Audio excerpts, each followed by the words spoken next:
Fala Juan, tudo bem pessoal? Hoje irei analisar o jogo do Fla-Flu pela semifinal do Campeonato Carioca. Tite versus Diniz, né? Seria um jogo interessante taticamente aí, né? Todo mundo esperava por esse jogo. Hoje, querendo ou não aí, é o clássico aí mais baladado, é o clássico aí mais equilibrado do futebol brasileiro em termos aí de dois times que estão disputando por título, por grandes coisas, né?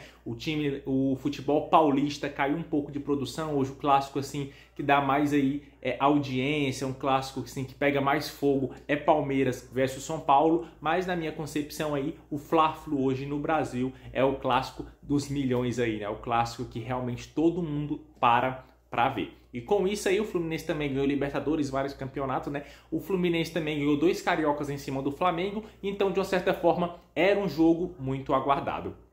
Porém, dentro de campo, só um time jogou, só um time se impôs, que foi o time do Flamengo, o time do Tite. O Tite, né, que mais uma vez aí deu um nó tático no Diniz, ganhou o jogo na fase de grupo de 2-0 e ontem ganhou de 2-0 com mais imposição, né? Ganhou de 2-0, foi um jogo mais fácil.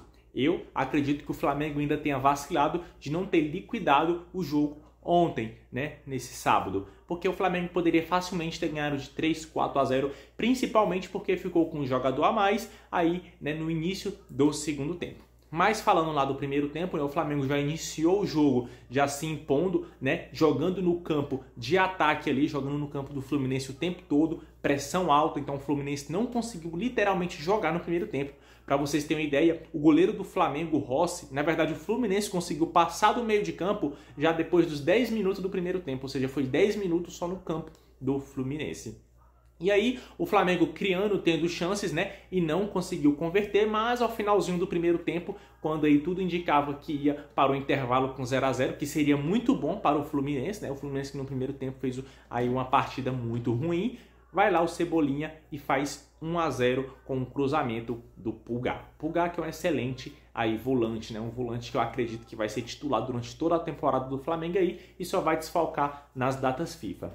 No segundo tempo, o Fluminense iniciou melhor, né? Começou marcando forte, né? Tentou colocar ali o seu ritmo de jogo. Porém, a gente sabia, o Fluminense iria para cima e o Flamengo ia jogar aquele jogo reativo, no contra-ataque, né? Uma vez que o Flamengo tem um Cebolinha que é muito veloz. E em uma dessas escapadas, ali o Cebolinha colocou a bola na frente, né? O zagueiro do Fluminense errou o passe e aí o zagueiro teve que fazer a falta. Se ele tivesse feito uma falta ali razoável, provavelmente seria para amarelo, só que ele foi muito forte, além de pegar no tornozeleiro, no tornozelo do Cebolinha, né, foi uma velocidade muito grande. E com isso, o árbitro não expulsou em campo, deu só amarelo, mas o VAR chamou e corrigiu. O árbitro que foi um pouco covarde, porque todo mundo viu ali no ao vivo que ele ali era para expulsão direta, né? Com isso, o Fluminense, que já estava ali, estava começando a gostar do jogo, impor seu ritmo, né, perdeu um jogador, um Flamengo 1-0, então com isso ali o jogo praticamente já tinha acabado. E aí o Flamengo começou, né,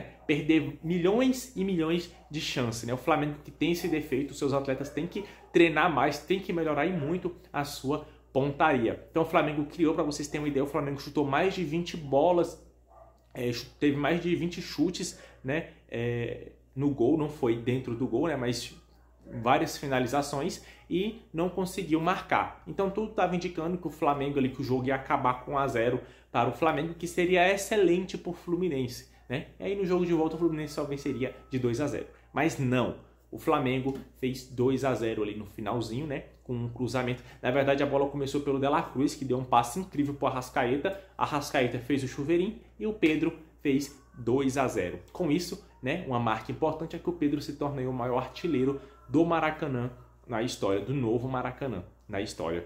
E aí o Flamengo venceu por 2-0, acho que poderia ter vencido por mais, já ter acabado com todas as possibilidades do Fluminense. A gente sabe que é muito difícil o Fluminense reverter, né, esse 2-0, porque tem que fazer 3 gols de diferença, uma vez que o Flamengo tem a vantagem do empate, porém dava para o Flamengo sim ter ganhado de 3-4-0, né? Então é algo para o Flamengo a se pensar, né? Começar a melhorar, porque há jogos que você não vai ter tantas oportunidades, e as que tiver, você tem que fazer. Então nesses jogos que cria muito, tem que liquidar, meter 3, 4, 5-0, né? E é um problema para o Flamengo de tempos, que aí já não é culpa do Tite. A respeito do Diniz aí, né? O Diniz, eu acho que ele tem um estilo muito interessante, ganhou a Libertadores, ganhou a Recopa com o estilo dele, né? Com a sua personalidade, porém o Diniz ele tem que ter mais variáveis, né? Ele tem que ter outros modos de jogo. Não dá pro time estar perdendo de 1-0, pro time estar com menos um jogador, e o jogador está tentando sair tocando ali de trás, né? Então, assim, eu acho que ele tem que mudar, tem que procurar novos métodos aí para poder trabalhar, para poder jogar um jogo assim mais equilibrado, porque o Fluminense sofre muito quando se trata desse jogo reativo, né? E o Fluminense também vem de uma marca muito ruim, já são aí 12 clássicos sem vencer, né? Mas o Flu não está em crise ainda, mas eu acho que o Fluminense tem que abrir o olho para essa temporada, porque o Fluminense não inicia a temporada bem, ganhou do LDU ali de 2-1, virando no Maracanã, porém assim foi um jogo muito apertado, no Carioca não tá bem, né?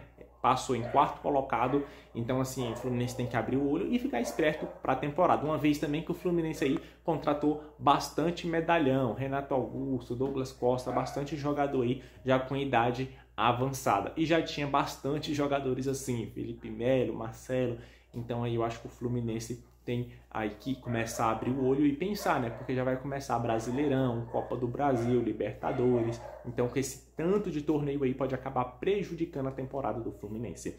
E queria aí deixar minhas considerações, que eu achei o jogo do Flamengo um jogo muito bom, muito impositório, porém tem que melhorar na finalização, né? Eu acho que o Flamengo vai realmente ser testado aí quando iniciar o Brasileirão, nem na primeira fase de grupo da Libertadores, nem tanto, né? Mas é bom que dá tempo para o Tite treinar, para o Tite organizar o time, mas o Brasileirão vai começar e a gente vai ver como esse time vai lidar. Eu acredito que o Flamengo tem grande oportunidade e grandes chances, né, de levar o Brasileirão, porque o Tite é um cara, querendo ou não, muito equilibrado, toma poucos gols, dificilmente o time do Flamengo não vai fazer gol, e com isso ele acaba tendo vantagem em um campeonato de pontos corridos, né? Mas é isso. Coloca aí nos comentários o que você acha, se você acha que a vitória do Flamengo foi merecida e se você acha também aí que o Fluminense vai virar esse jogo. Lembrando que o Fluminense tem que fazer tem que ganhar por 3 gols de diferença do Flamengo, porque o Flamengo tem a vantagem do empate. Ah, e não esqueça de se inscrever, tá? Clica no sininho aí de se inscrever e receber as notificações para estar nos apoiando nesse trabalho. Muito obrigado.